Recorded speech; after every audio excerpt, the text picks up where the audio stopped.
So here I see all the cement board is laid down now, and I went ahead and put the cement board mesh tape on all the seams, and of course put some thin set over top of the mesh tape.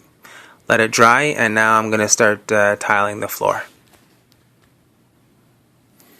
I've already went ahead and made out my lines for my tiles, and I'm going ahead and now start cutting around the closet flange and whatnot. You'll see here that wherever that tile sits low, like I'm showing you here now, that you got to get it up. And the way to get it up is obviously to add some more mortar in that section, more mud underneath that tile to get it up, so that that whole area around that closet flange is level when that toilet sits on it. You'll see here I'm pretty much half done the floor now. The tile I'm using, by the way, is granite. It's called black charcoal granite. Purchased at Home Depot. Again, I had a lot of this left over in the basement. I just wanted to use it, so I figured, you know what, I would just use it on this bathroom.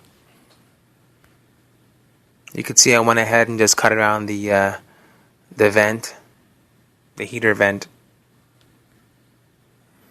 I went ahead and simply finished the rest of the floor using spacers. It's, as you can see, starting to look like a floor. Better than it did before, that's for sure. Okay, that window in the bathroom is also going to get changed. Not the window, but the molding around the window is going to get changed. I'm going to dress it up a little bit with some more fancy molding. So here now you can see the moldings that I've cut out that are going to go around that window. I've already pre-cut and pre-measured everything. I went ahead and just made some return cuts, as you can see on the edges there, to make it look like one full piece. This is very easy to do, actually. It's just a matter of taking the time to do it. So I removed the old molding from the window, and I also went ahead and put up some wallpaper in the meantime for the top half. So what's going to happen is wallpaper on top, and then of course my tile at the bottom. You can see here now I'm starting to put the window molding on over top of the wallpaper. I got the base on, the sides, now the top, and all I have to do now is just fill the holes, caulk it, sand it, paint it again. And there's your return cuts on the ends to make it look more finished.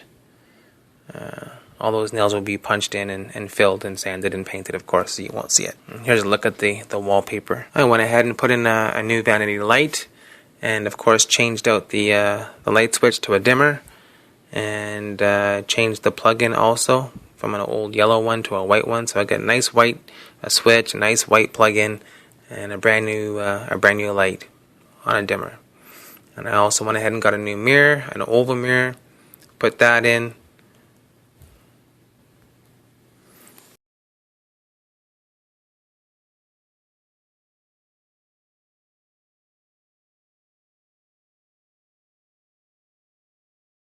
Now I'm starting to put the vanity in, and before I did this, if you look on the left, I had to put in this spacer using 2x4s, and I think that's 3/4 inch plywood. I'm going to be tiling over this, so it doesn't matter, but I needed to put that spacer in there obviously because I wanted my faucet to line up in the middle of my mirror and my vanity light. So I needed to push this vanity over. The only way to do that was to put this spacer in, so I'll show you later what I did with the tile. Now I'm getting ready to put the vanity top on. I've siliconed the top edge, as you can see here, and put enough on there, and now I'll put the top on. Top's on, vanity's in. Let that dry, shouldn't go anywhere, and the hole for my faucet is directly center of my mirror. Next I have these holes from the old toilet paper, where they used to have the toilet paper, the roll holder. Don't ask me why, but they got 2 holes in there. So patch those up with some plywood, and of course drywall over top of that. And we're going to be tiling it over top of that. And next, inside my vanity here, I got my shutoff valves on inside the vanity now, and of course I'm putting in my my P-trap and the rest of my ABS plumbing.